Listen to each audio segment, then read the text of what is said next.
Bonjour à tous et à toutes, c'est Magali et moi Françoise, et nous te souhaitons vraiment la bienvenue sur notre chaîne. On est toujours super heureuse de t'accueillir et de pouvoir participer à ton mieux-être et contribuer à ton accomplissement personnel. Alors le thème de la vidéo d'aujourd'hui, nous abordons celui du droit au bonheur. C'est-à-dire ce sentiment profond qui est que quoi que tu aies vécu dans ta vie, tu puisses être totalement convaincu que tu mérites d'être heureux. Oui, cela peut sembler curieux de parler de droit quand on aborde la question du bonheur. Mais crois-nous, malheureusement, un très grand nombre de personnes ne s'autorisent pourtant pas d'être heureux. Nous aussi, nous sommes passés par là et afin de te faire gagner du temps et de l'énergie, nous allons te donner toutes les pistes pour sortir de cette croyance. Beaucoup ont ce sentiment de ne pas mériter d'être heureux. Ouais, puis que ce soit consciemment ou pas, ouais. Un certain nombre de personnes sabotent toute chance d'être léger, en joie, serein et épanoui. Pourquoi? Comment est-ce possible? Quelles sont les solutions et les différentes pistes pour t'en sortir? Eh bien, on te dit tout.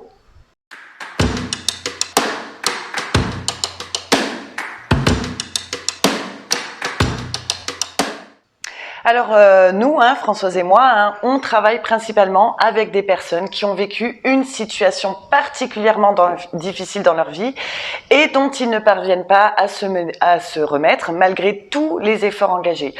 C'est ce que nous appelons le choc émotionnel. Alors il se manifeste principalement pour tous par la tristesse, la colère, la culpabilité, un profond sentiment d'injustice et une perte totale en estime de soi et en confiance en tout. Ce sont des sentiments et des émotions emprisonnantes puisqu'elles provoquent des pensées en boucle, elles alourdissent et plombent l'énergie vitale, elles fatiguent voire épuisent le système corps-essence et elles ne permettent aucune éclaircie. Donc pour résumer, tu l'auras bien compris, pour toute personne qui a vécu un choc émotionnel, ça provoque des sentiments négatifs, du coup de la perte de confiance, ce qui nous amène à un frein à la légèreté, à la sérénité, à l'accomplissement, bref, au bonheur quoi. C'est un mécanisme d'auto-sabotage au bonheur. Dans la perte d'estime pour soi naît alors une sensation de ne pas mériter le bonheur. Car nous le savons et nous l'avons expérimenté dans tous nos accompagnements, finalement ce n'est pas le drame en lui-même qui empêche l'accès au bonheur, c'est les sentiments qui en découlent. Mais la bonne nouvelle, c'est que ces sentiments emprisonnants se travaillent, se soignent et se guérissent. Et bien heureusement d'ailleurs, parce que si notre seule chance d'être heureux était de transformer le passé, on serait vraiment dans le caca. Oui, c'est clair, c'est clair. Voilà, ça c'est une raison. La deuxième raison pour laquelle il est très difficile de s'autoriser à être bien, en joie, enthousiaste, motivé, bref, heureux, c'est les croyances que tu t'es construites. En fait, pour que tu comprennes ce dont il s'agit, nous allons te donner l'exemple d'une cliente que nous avons reçue il y a quelques années déjà. Et puis, cette personne, à l'âge de 10 ans, elle a perdu sa petite sœur de 6 ans dans un accident de la route.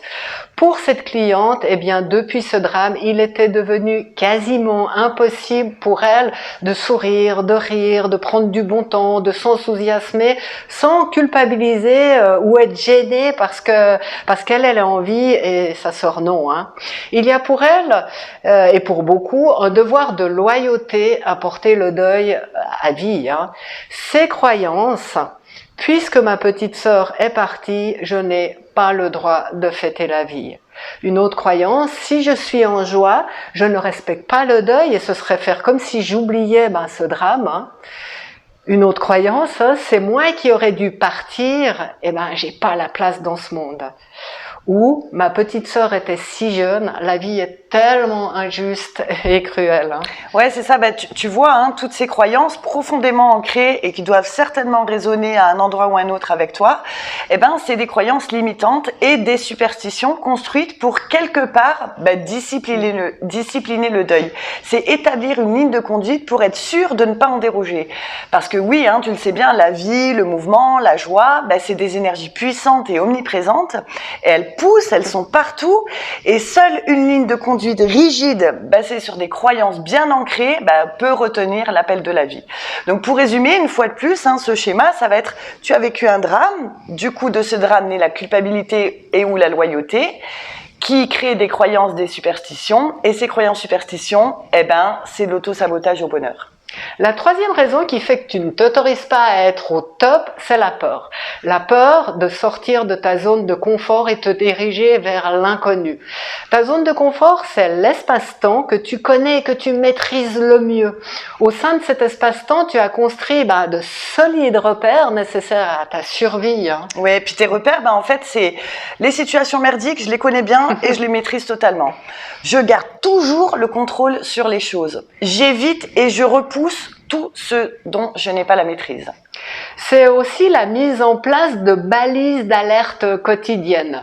Alors ces balises, c'est attention là, c'est tout nouveau pour moi, je connais pas, j'y vais pas. Attention danger, c'est trop beau pour être vrai. Attention, si j'y vais, je vais me perdre. Du coup, tu imagines bien qu'accueillir la nouveauté lorsque tu as passé ton temps à ressentir des sentiments négatifs, à être convaincu de tes croyances, à jalonner ta route de solides repères, à installer des balises, attention à ci, attention à ça, il peut être très inconfortable pour toi de sortir de ta zone de confort puisque l'inconnu ne peut que te faire peur. Et le mauvais réflexe que l'on peut tous avoir est de se créer des faux malheurs pour continuer à évoluer en cette zone connue. C'est paradoxal. C'est d'ailleurs aussi pour cette raison que nous continuons à suivre nos clients après notre programme intensif de renaissance, parce que chasser le naturel, il revient au galop. En tout cas, il tapote à la porte.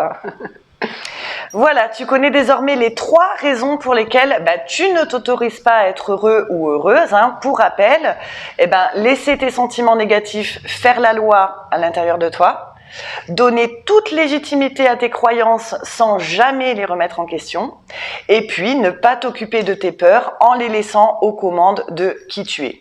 Alors, informé maintenant, tu deviens responsable, forcément. Tu as donc le choix entre continuer à t'interdire toute possibilité d'être léger, en joie, épanoui, ou de démarrer un autre possible.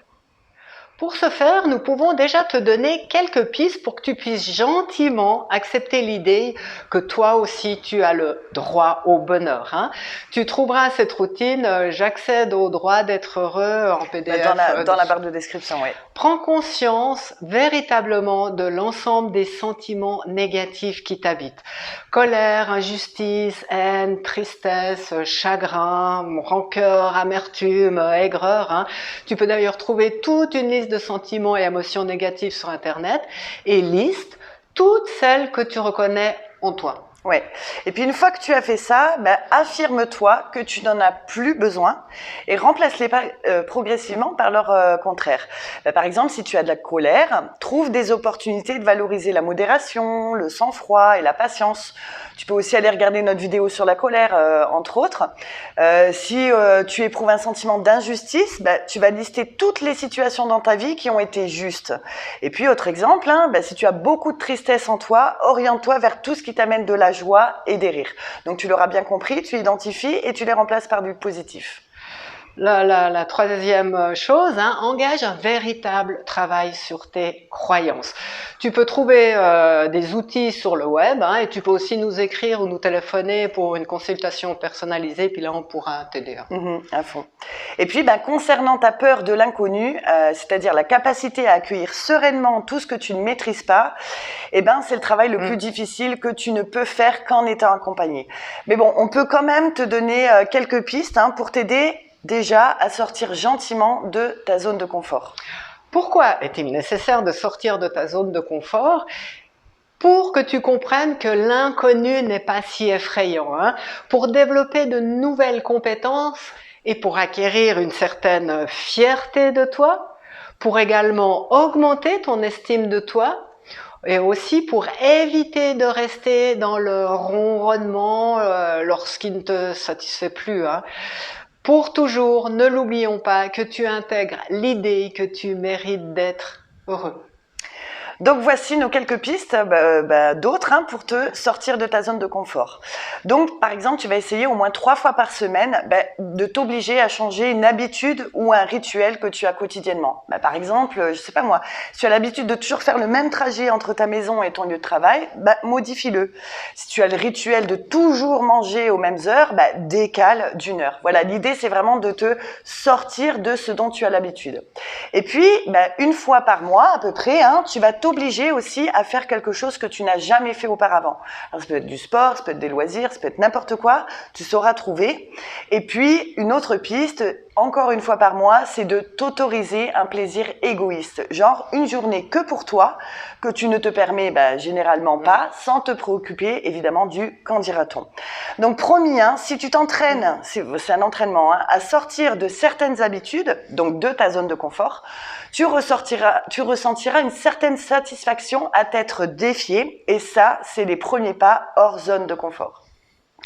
Voilà, nous arrivons à la fin de cette vidéo. Tu l'auras bien compris, avoir le sentiment que toi aussi, bien évidemment, tu mérites d'être heureux, heureuse, et que c'est ton droit le plus fondamental, te demande du courage, de l'audace et surtout du travail. L'unique solution est de t'habituer à ne plus avoir d'habitude protectionniste.